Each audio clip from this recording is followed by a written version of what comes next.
Welcome, everybody. We'll just wait until everyone joins. It's lovely to have you here joining us today.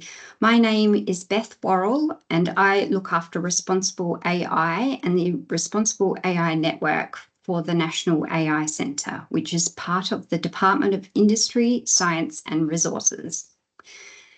Today we have a really exciting presentation and a very dynamic and insightful speaker to share with you.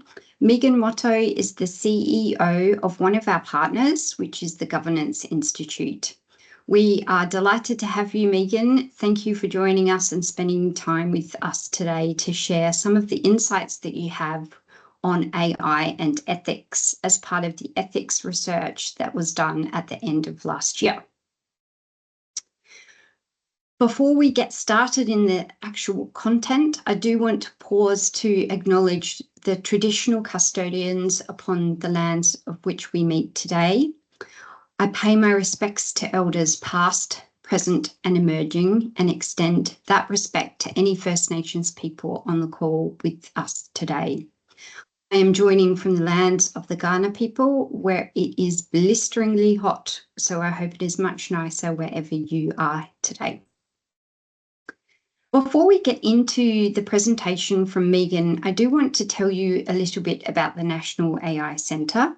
We were founded a couple of years ago, and our mission is to accelerate the positive AI adoption and innovation to benefit Australia's business and broader community. We have two main pillars upon which we work.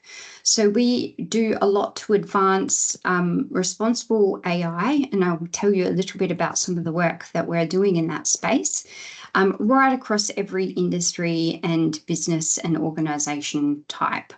But we also do a lot of work to grow the AI industry here in Australia as well. And we have some exciting research that is coming up soon that will better document and promote the AI ecosystem that we have here in Australia. But suffice to say, we have a thriving and growing AI business sector here in Australia, of which we can be really, really proud and excited by. In relation to the Responsible AI Network, we work with a number of organisations, and we're actively seeking to engage with organisations and significantly grow this pool of organisations to collaborate with across some key pillars of activity. And it's very much lined up with the voluntary AI safety standard that we will talk about in just a sec. One of the partners that we work closely with is, of course, the Governance Institute, and that's why we are here today to hear about some research that we did with the Governance Institute late last year. We also do a number of really important standards work, and our National Voluntary AI Safety Standard was a resource that was published late last year. It was produced following an extensive consultation that was undertaken by the Australian government with all manner of different organisations, civil society, academia, business types, and lots of small and medium-sized businesses had their say as well. This voluntary AI safety standard is made up of 10 guardrails, and it really helps organisations better understand what is expected of them and what business practices they might consider developing so that they can ensure that their AI use is done so in a safe and responsible way. We are working on evolving this document. That piece of work has actually just been completed with a set of consultations with a number of other organisations last week. We will also be publishing guidance on AI procurement and how you can do so in a safe and responsible way. We will also have guidance coming out on watermarking and deepfakes, and that's coming out very, very soon, as well as a version 2 of the Voluntary AI Safety Standard that talks a lot more about some of the technical requirements that are going to be particularly of interest to developers in the technical community. So we're really proud of that work. We also publish additional resources, of which we're also very proud of the AI Impact Navigator. We developed this in very, very close participation and with the leadership of CSIRO. And a big shout out to Sarah Kaur and Georgina Ibarra, who were fantastic in developing this resource, which we did in collaboration with a number of businesses here in Australia. And this resource helps organisations think about the broader impact of AI on stakeholders like communities, staff, customers, and their supply chain. It's a really practical guide that helps organisations just think a little bit beyond the square. And these are free to download at the moment, so please feel free to download these guides. Please also give us feedback as to how you find them useful, or whether they are there are other types of guides and resources that we might make to support your journey along the lines of responsible AI. So with that, I'm going to hand over to Megan Watto. And as I said, we're in for a real treat today as we learn a little more about AI ethics and the expectations of Australians. Thank you, Megan. Thanks, Beth. You've done a great introduction there, and I'd like to just follow up by saying and paying my respects to the traditional owners of the land. I'm on the land of the Gadigal people of the Eora Nation here in Sydney. It's also a bright and sunny day, but not quite so hot as it is there for you. But I also want to just take a moment to talk about the impact of AI and how it would be seen through an ethical lens, and the impact that it has for our First Nations people.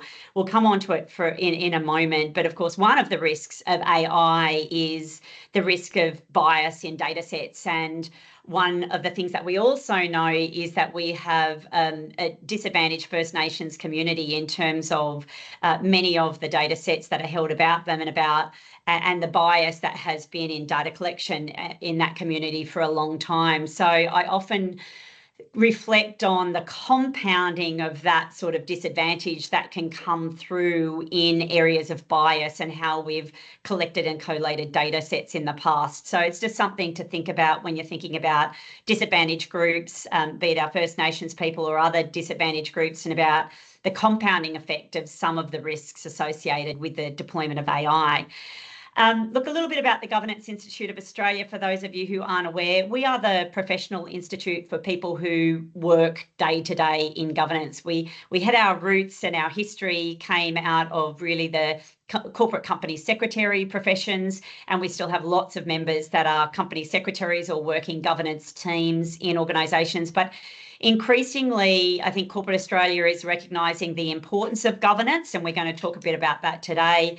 So increasingly, our fastest growing areas of membership are leaders and managers, people who are working in risk, in HR, in many different fields, finance, across organisations, because they recognise that governance is just a fancy word for the framework that you put in place to make decisions about how things get done in organisations. You know, some of those frameworks are given to you by the government, and the safety standard is one of those frameworks. Many come through legislation or regulation, but a lot of those frameworks you decide for yourself, and that's your internal processes and systems. And so understanding how to best implement those to get to the best end result, which is great decisions that help the sustainability of your business, is core functions for people who are in leadership and management roles. And that's essentially what governance is. So our community at the Governance Institute grows day by day. So I will just talk a little bit to start off with about why the Governance Institute is interested in ethics.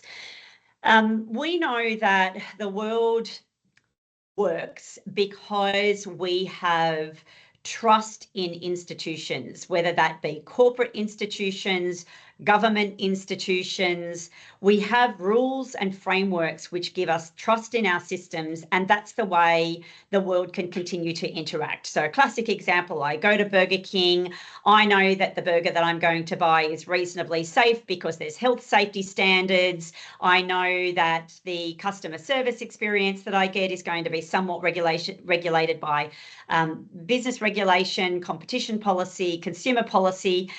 So I have trust trust in the product, and that allows me I can buy that product and feel that I can trust that product. So trust is a really integral part of the frameworks and systems that actually make societies work. We need to have that trust.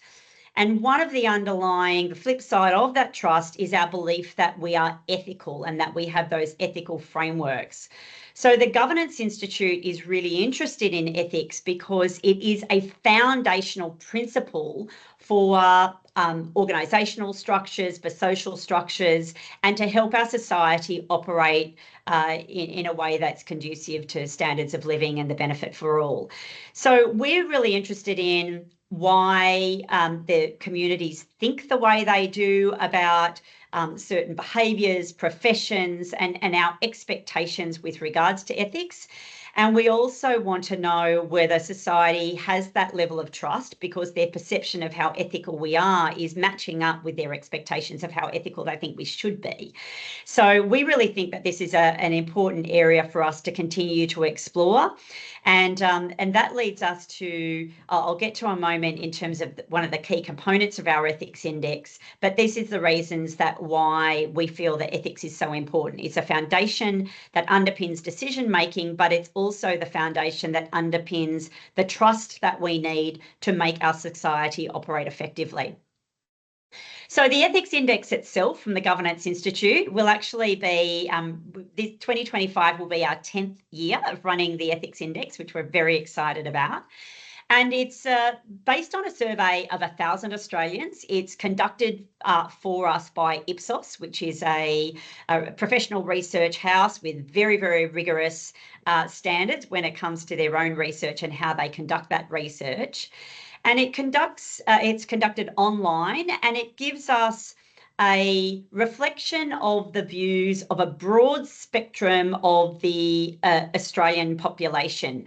So when Ipsos do their methodology, they look at 1,000 Australians and they try and break down their sample size to make it generally reflective of the Australian community at large. So they split by gender in accordance with census data, make sure the geographical locations are captured, make sure the right side and the left side of politics and everything in between are captured in the appropriate sort of ratios. So it really does give us a robust set of data because of its size, and that allows us to measure longitudinal data, even though it may not be the same incumbent cohort reflecting on the questions from year to year.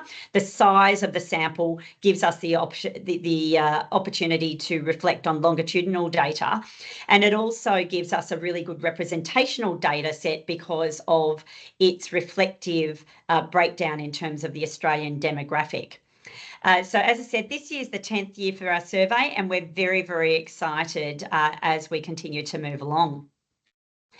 Now, and so to go on to the methodology, what we do is we ask baseline questions. And first of all, what we do is Ipsos asks some baseline questions to gather a fundamental understanding of ethics, because we don't want people reflecting on how ethical they think different issues are, or different professions are, or different sectors are, if they haven't demonstrated that they have a reasonable understanding of what actually ethics is.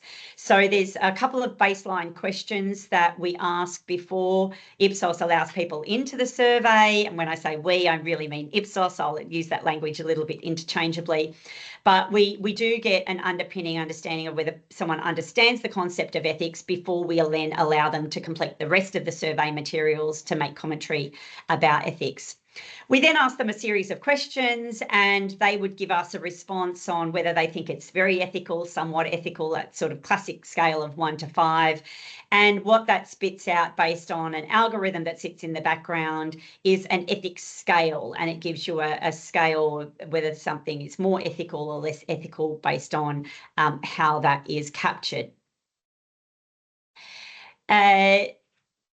So, and then what you'll see if you want to reach in, and I'll give you a QR code where you can have a look at the entire ethics index at the moment, is then it will give you a bunch of statistics and data. So we've got about 60 slides with 60 graphs in it that will give you a lot of granular information about how people are responding to different questions in the ethics index. And very happy to make these slides available. All of this information is contained in the actual ethics index itself. So if you'd like to download the entirety of the ethics index, then please have a look at that QR code, which you can capture through your camera now, and it'll take you to the full report. Now, I will say that the report's broken down into a number of categories. So some of the report captures what I'm going to talk about in a moment, which is the headline ethical deficit. I'll talk about that in a moment. We then have our longitudinal questions, and these are questions about what professions, what sectors, and drivers of ethics. And we ask the same questions year on year so that you can see direct correlational data sets across the 10 years with regards to how people are perceiving the ethics of different professions. And I won't necessarily go into some of the data, but some of the things that you won't be surprised about come out. The ethics, the consideration of how ethical professions are often results in sort of fireys, nurses, ambulance drivers coming out as the more ethical professions. Least ethical professions often are, unfortunately, our politicians across the three tiers of Australian politics. But there's a lot of really rich data in there which you can have a look at. The third part of the survey then looks at topical issues. And so these are issues that might change from year to year. For example, in 2020, we were asking lots of questions around COVID and the government's responses to COVID and how ethically people perceived those responses, either the community responses or government responses to COVID-19.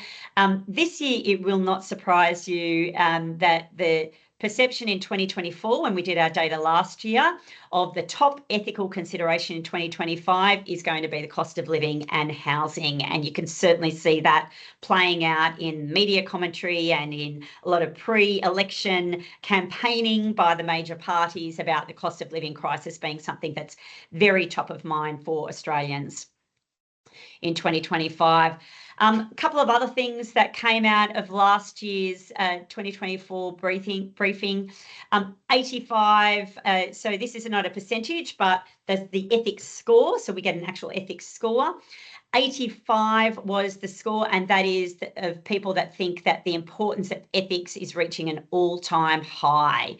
So we definitely know that the Australian community is very worried and very focused on the ethics of AI and highly concerned about the importance of ethics in society. And in fact, when we asked a question around a lot of the digital technologies coming through, looking at everything from robotics to human engineering, AI came out as the top future ethical concern, higher than anything else. And that was I think, not surprising result for us. Very interesting on that one, it's largely driven by millennials and Generation X. We also break down the ethics index by the different generations, but we know that overarchingly, we know that millennials and Generation X are driving the growing gap in what we call the ethics deficit. So the ethics deficit is the gap between how important we think ethics is in society and how we think we're actually performing. And unfortunately, we have seen a broadening over time longitudinally of that ethics gap. But very interesting results if you want to have a look at the whole survey. So moving on, the top ethical challenges for 2025, as you can see there, the rising cost of living, housing affordability, cybersecurity coming in, and ethics of AI and the increasing use of AI come in fifth position in last year's survey. So when we have a look at some of the longitudinal trends over time, I'm just trying to jump to the next slide. It's not letting me jump. There we go. I think that's it. Yes, great.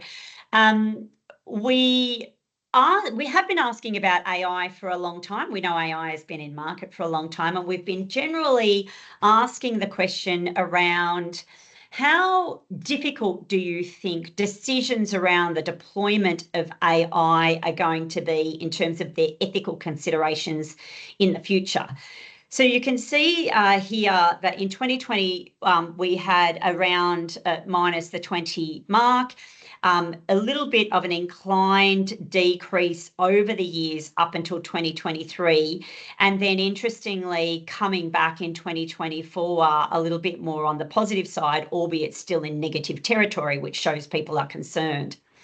So what does this longitudinal graph tell us? I think it tells us a couple of different things. Certainly, we know overarchingly that it is a concern and it remains a concern. So we are not there yet in terms of the Australian population trusting that we have got the ethical settings of AI right for its broad deployment. So that's overarchingly the message, and one of the reasons that we've got this great partnership with the National AI Centre to explore these issues and start to try and intervene both from government and industry to build trust in the AI ecosystem. So that's a really important piece of work and continues to be important. We're not quite there yet, as we can see from this graph. What we have seen is that the concern was in fact growing, and that was perhaps because of the lack of visible efforts to regulate in this environment. So what changed? What was the step change last year? Well, of course, it was the National AI Centre invigorating through and launching through the Minister the voluntary standards and the guardrails. So we don't ask the question specifically, and we haven't asked the question why, because we're not able to do that year on year same incumbent survey reflection. But what we do know is that there has been an intervention in 2024, and perhaps this is an indication that that is strengthening our perception of ethics and therefore our trust in the AI ecosystem. So I thought that was really interesting graph just to pull together some of our historical data. So we became transformation partners of the National AI Centre a couple of years ago. We think that it's really important. AI is going to obviously be a game changer from everything we do in society at institution level, at organisation level, at government level.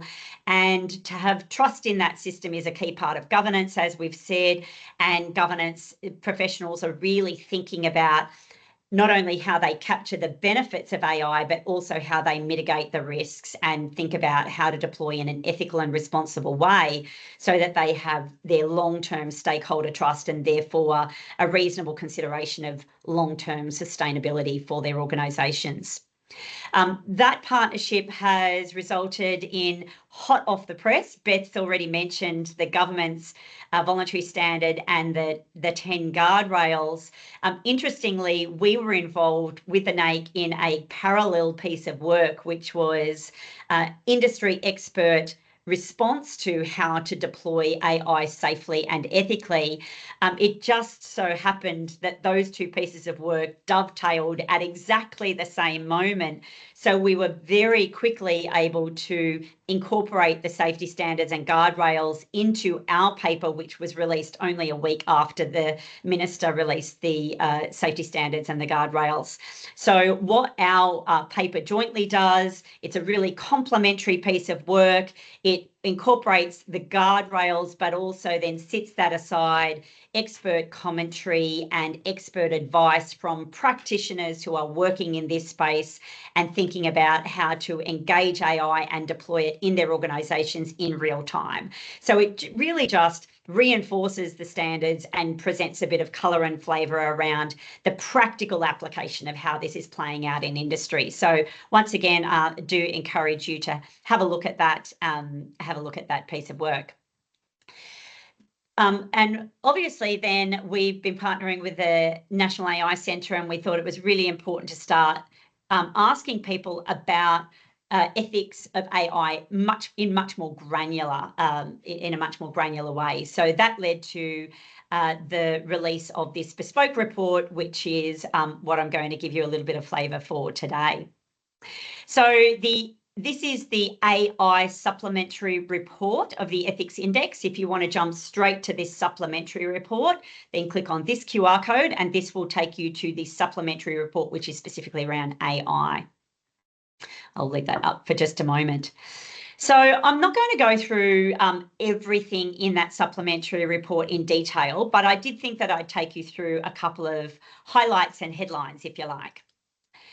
So what we found out is that around 40% of Australians feel uncertain about the benefits of AI.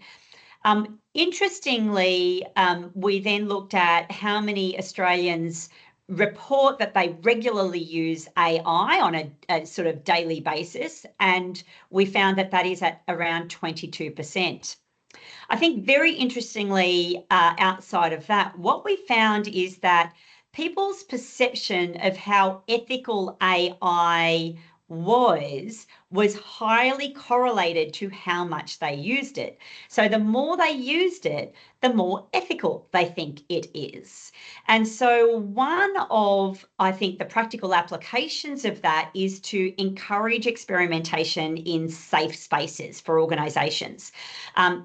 We know, for example, at the Governance Institute, we're thinking about how to deploy AI in our own organisation, as I'm sure that all of you on this webinar are thinking in the same way or fair way down that path.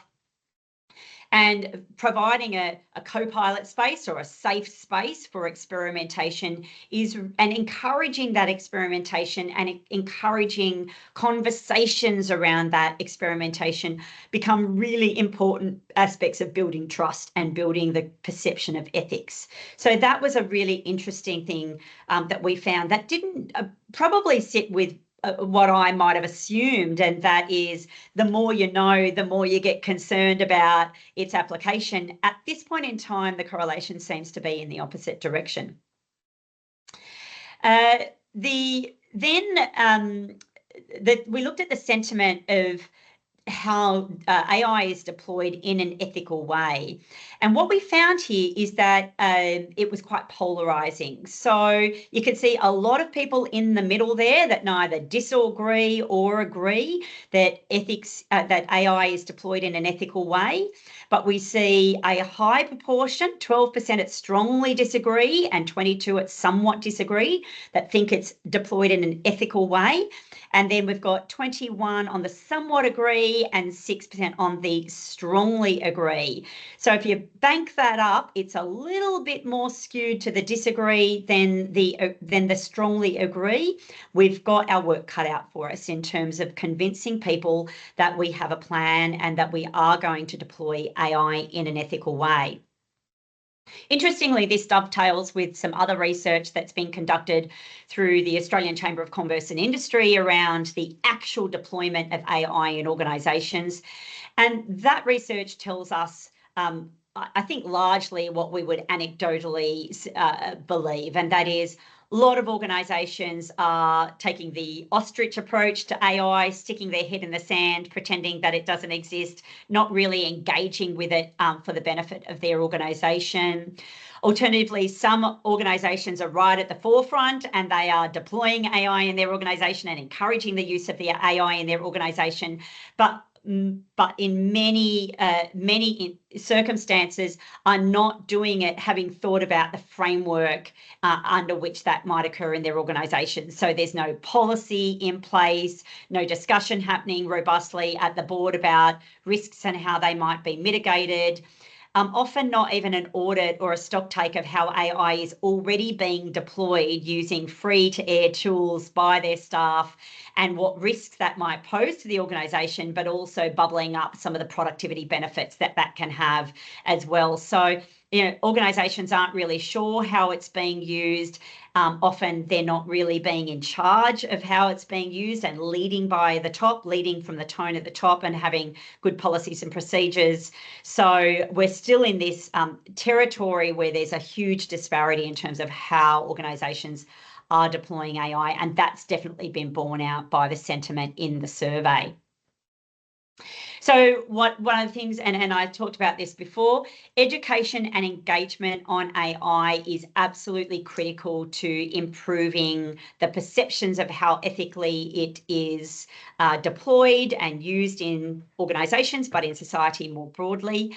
And one of the really interesting things that we found out is that women are more likely to perceive AI as being unethical, i.e. they're more concerned about the ethical deployment of AI than men. And we might go into a little bit of the potential theories on why that might be. But we did break it down by groups, and I think that was an interesting piece of work to do. So where to on here? We're working on another white paper on AI governance at the moment, thinking about how it's transforming its impact on industries, and a little bit more about, once again, in collaboration with the National AI Centre, and really thinking about case studies and bringing to life the practicalities of deployment. So that's an interesting piece of work that we're working on for 2025, and we're very excited about that ongoing partnership. And finally, just another piece of work that we're doing, we've got a governance and risk management forum that happens. It's a conference that happens around the country in May.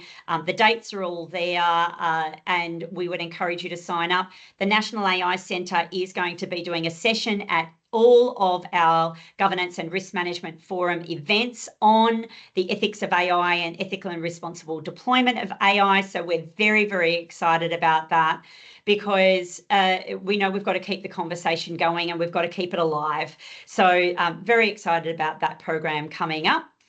Just really quickly, if you'd like to know more about that Governance and Risk Management Forum, please scan there. And also, if you'd like to stay connected with me, then you can do so via my LinkedIn, or by contacting the Governance Institute. I think back over to you, Beth. Thank you so much, Megan. We still have you for a few more minutes if you're okay to answer a couple of questions. I know that we've given you a hard task to summarise some of the key insights in such a compressed short time. So thank you for giving us your whistle-stop tour of some of those thoughts there. I can't help but ask about your thoughts in relation to why women are less trusting of AI. What do you think is the difference between the gender perceptions there? What do you think is making women feel a little more fearful about it? Yeah, look, I think there's a couple of things there. I think the first is general research would indicate that, and this is, I don't know how much of this is nature versus nurture, or how our society shapes gender norms, but we do know that on a gender normative basis, males and male traits tend to be more risk-taking than females. So there's possibly an element of our social structures that we've got in there, how we reward men for risk-taking behaviours versus rewarding women for risk-taking behaviours, and how we perceive risk-taking behaviours amongst between the genders. So I think that's an element. But also importantly, I've been contemplating this.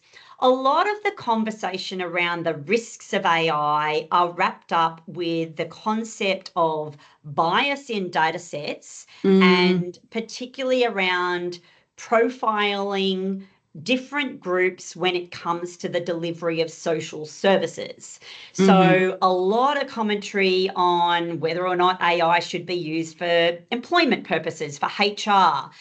We know women are employed in HR roles in way more significant numbers than men. So perhaps this is an area where the difference between the genders can literally be explained by the proximity bias that women have towards that particular element, because they're working in those industries much more closely and thinking about those issues. But also we think about the ethics of AI in the deployment of other social services, disability services, government services, health services.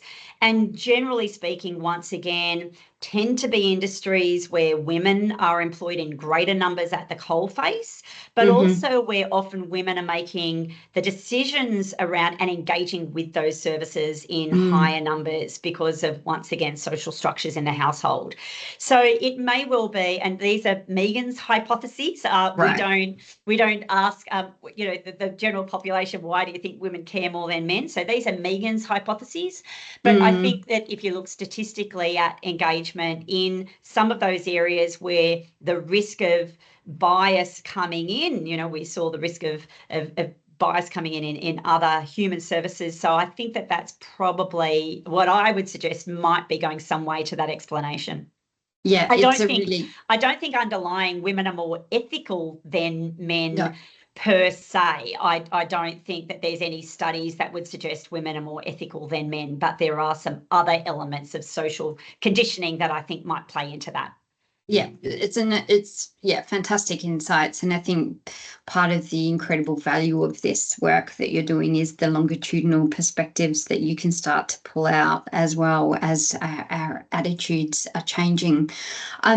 Megan, you mentioned in your presentation that some organizations have their head in the sand when it comes to AI usage, yet we know that a lot of Australians are using AI at work, even if their organizations either don't permit or don't allow AI usage at work. And it makes me think about, especially in relation to the Governance Institute, what do you think is the unique role that a leader needs to play in setting the agenda for responsible, ethical use of AI? What is that leadership role that we need to start really narrowing in on? It's a great question. And the reason I say it's a great question is because it's not by command and control, but it is by setting the tone. We know that the tone is set at the top.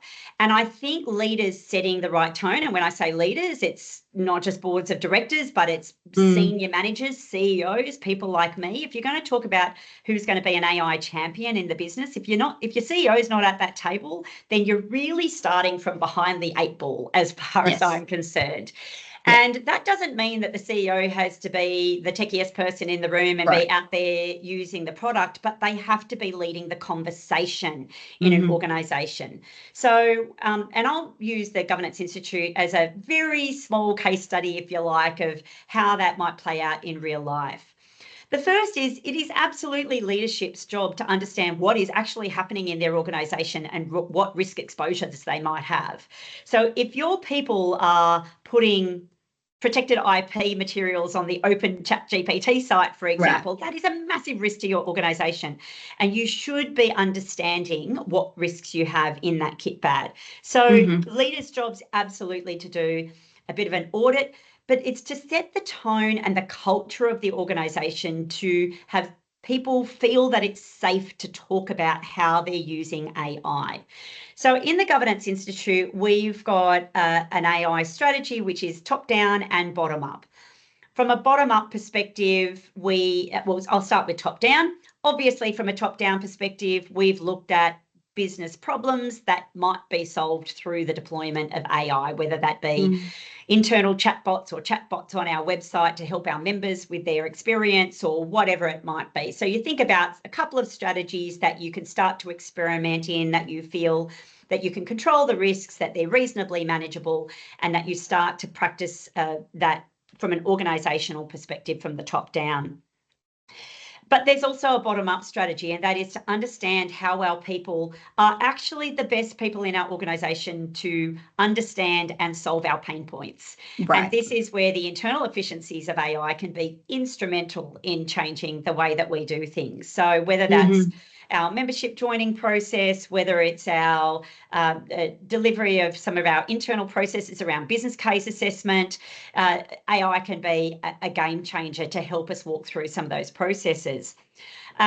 So what we need then to do is to gather the champions around. The first is to create a safe environment and to communicate some guardrails internally. And this is where the guardrails have been absolutely fantastic, because even before the guardrails came out, we were able to say, don't put our IP on open internet. We'll provide a safe enclosed environment, ring-fenced environment for you to experiment. These are what to do, these are what to not do. So providing that framework, so that I always say that frameworks don't stifle innovation, they enable innovation. Those of us on the call who are parents will know that we always say children thrive in an environment where they've got some guardrails, because they know where the boundaries are so that they can feel safe to experiment within those boundaries. If it's just a free-for-all, that's chaos. It puts the organisation at risk. It unfortunately puts the employee at risk, because if they're found to have breached the rules, that at least they know if the rules were communicated up front. But you can't have people being penalised for breaching what we thought was common sense, but we actually never articulated in our organisation. So I think that leaders definitely can play a role in supporting both of those elements of the conversation. From my perspective, conversations and setting the tone and the culture of an organisation need to be, underpinned by 4 different elements. The first is creating the right culture of open, safe to fail experimentation. The right culture in the organisation means that people are going to be not doing things in silent and in hiding, that they will be talking about what they're doing and collaborating with others in the organisation. Most importantly, and this came out in the guardrails, is what you're doing connected with your purpose? Can you justify it in terms of your strategy, or is it just a bright, shiny thing that someone is going to be distracted by? So making sure that it's aligned with purpose, it's aligned with your strategy, is critically important conversation to be having in all levels of your organisation, not just at the leadership table. Is it going to be, are you being proactive? I would suggest that any organisation that's being only reactive in this space is probably setting themselves up for failure. It's a little bit like an arms race. He who wins in this AI race is going to be the most successful, because they're going to understand their customers, respond to customer need, respond to the environment around them in the fastest and most efficient way. So if you're putting your head in the sand, I'd suggest you're probably digging a hole for yourself for maybe your ceremonial burial. And the final thing is to be pragmatic. We have, there's just so much in this space. You have to be pragmatic and say, we can't do everything at once. Let's focus on a few things and have a shopping list of wishes. Absolutely. But we need to be a little bit pragmatic, because in any organisation, strategy is as much about what you do, or much as about what you don't do, as about what you do. You've got limited and finite resources. You have to focus them in the most efficient way. So being really pragmatic about what you can achieve, and eating that elephant one bite at a time. This is where I think leaders can set the organisation up for success. Yeah, no, I think that's fantastic, Megan. You mentioned the importance of actually empowering employees to come up with their own ideas about how AI can be a solution. It just reminds me that this is not technology for its own sake, but it's technology that can solve a problem. One of our partners, HTI at UTS, at the University of Technology Sydney, have done some excellent research on how frontline workers can be empowered with AI knowledge to determine where AI can play a role in solving the most pressing issues. And that includes people like nurses and teachers, so people who are in those frontline roles. And I think your point around the ostrich is such an important one. We know that ignoring AI or not doing AI isn't really a strategy. And the best thing to do is to, start experimenting, build your own understanding. And again, UTS talk about a minimum viable understanding of AI. So it's incumbent on all of us to also understand how this technology works, I think. Yeah, we've been talking for some time about the need for digital literacy, and AI literacy is obviously a part of that digital literacy, a foundational skill. Obviously, we've always needed English literacy. Increasingly in organisations, people who come into leadership and decision-making positions need financial literacy, but digital literacy is absolutely got to be up there. It's, the magic triangle these days. So I think that that's absolutely critical. Just a point that I'd make also about needing to really bring employees on the journey. It's not just so that you're bringing employees on the journey of what their jobs are going to look like in 10 years, which is very different from what they're going to look like today. And do they have a viable employment, security of employment, if they're not thinking about how their jobs are going to change because of AI and how it will change what we do in our processes. But it's critically important that we think about AI governance very differently from how we contemplate other areas of digital governance. And I talk about this quite a lot. Cyber governance, for example, cyber is, to an extent, a technical problem with a technical solution.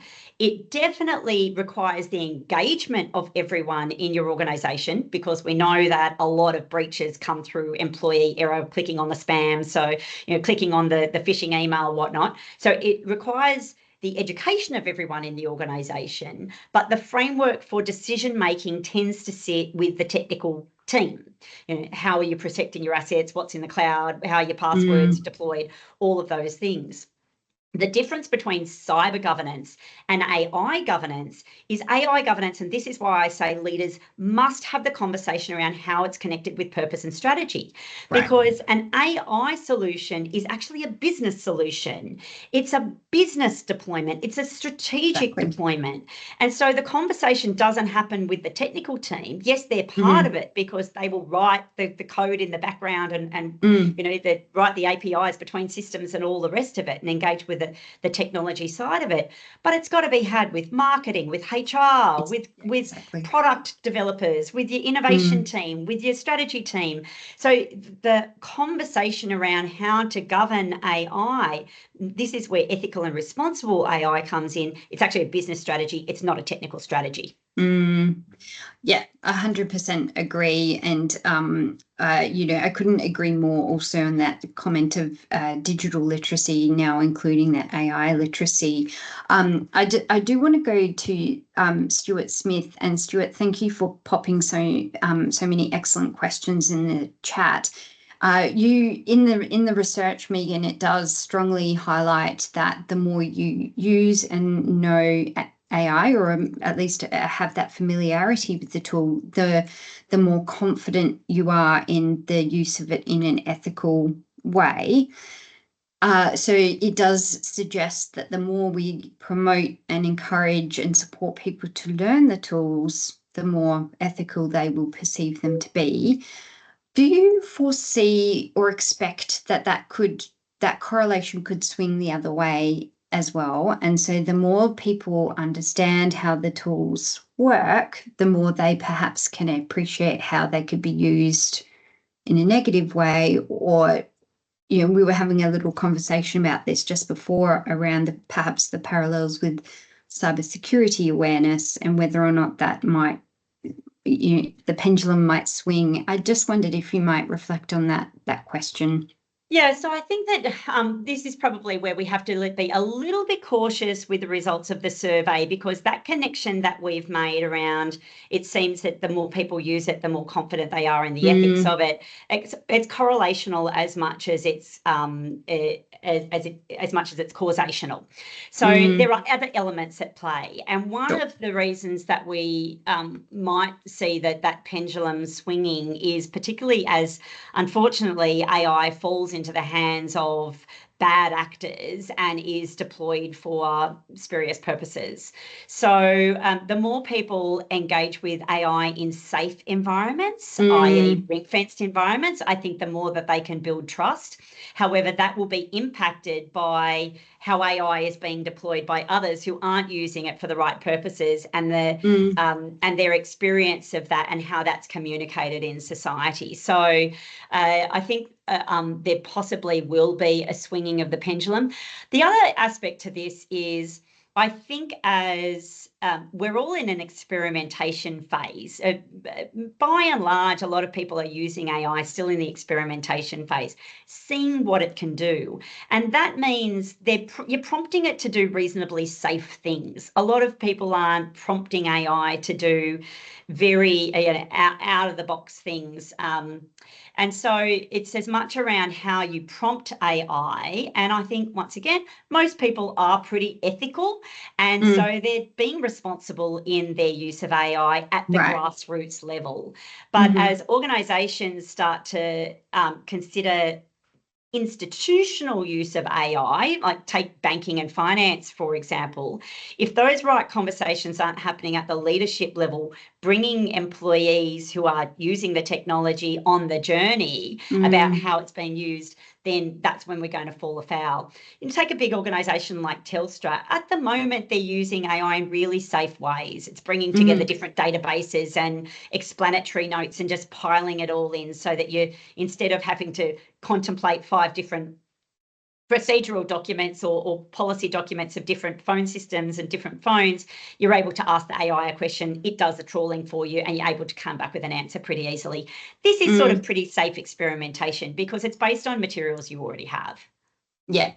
And look, there's so many low risk use cases where people can start to build up their capabilities without necessarily doing the most risky things or I think there's a lot that people can get going with to start improving things for their own organization and even in their personal lives as well. And I'm always looking for the stories of where AI is being used to achieve some phenomenal either social, environmental, scientific advancements. And I think there's a lot that we could do to promote those stories to help to highlight how AI is really going to be transformational in tackling perhaps some of our biggest challenges. Megan, there is a question here from Hannah. She was quite interested to understand whether or not or why Australians who are older than the age of 66 were not included in the survey. That builds on another question that was just in relation to how you determined whether or not respondents knew about ethics in the first place. Are you able yes, okay. So I'll answer them in order. I'm not entirely sure why 66 plus wasn't engaged by Ipsos, and I can certainly come back to you with that. It's potentially got to do with their focus group data and whether or not they've got enough of a sample size in their in their constituency to survey that data, particularly because it's an online survey and older Australians often don't trust online survey tools. So they work more in focus groups or in face-to-face environments. So I could definitely come back and answer that question, but I haven't got that information in front of me at the moment. And I think that your second question was, how do we know whether they have an understanding of ethics? So there is what Ipsos does is they go out to their potential pool of candidates, which would presumably start with many more than 1,000, and they whittle it down until they get to the 1,000 that is prepared to take the survey. And they ask them about whether or not they believe the 3 major definitions of ethics, which are widely recognised as the definitions of ethics, are accurate definitions of ethics. And so the screening process is really around how they answer that question around the definitions of ethics that are widely institutionally accepted definitions of ethics. I did an ethics course last year, actually, an online one, and it's perhaps something that you don't immediately think of every day, but when you start to really reflect on it, it is so incumbent really in every decision that you make and the way that you see the world as well. So look, thank you so much for all your time, Megan. There was a number of questions that have come up, particularly again on the gender aspect, and we will come back to some of those questions in the follow-up email. I will also highlight that the National AI Centre is works with a number of organisations, including non-profit organisations that do a lot to engage older Australians in the topic of AI. And whilst they may not have been included in this particular survey, there's a lot of research and engagement opportunities. We're also really keen to look at the AI literacy, digital literacy, and broader considerations. I do want to also quickly address Stuart's question in relation to the speed of the AI and the industry changing so quickly, and how we can keep up with the changes happening. There are two answers to that. The Australian government works in consultation with communities and organisations all the time. We have a consultation hub, and as I mentioned at the start, the voluntary AI safety standard is under evolution, and we will continue to evolve that as the technology moves forward. But I also want to highlight the partnerships that we have that help us stay current to the challenges and opportunities that exist in Australia, especially with our leaders who make so many important decisions in the community and in the leadership of their organisations, to make sure that we're actually responding to what we think organisations need. And again, a big thank you to Megan and to her wonderful team at the Governance Institute that help us stay current to those trends and challenges in industry. Thank you again, Megan. I do want to just quickly highlight that we do have a couple more events coming up very, very soon.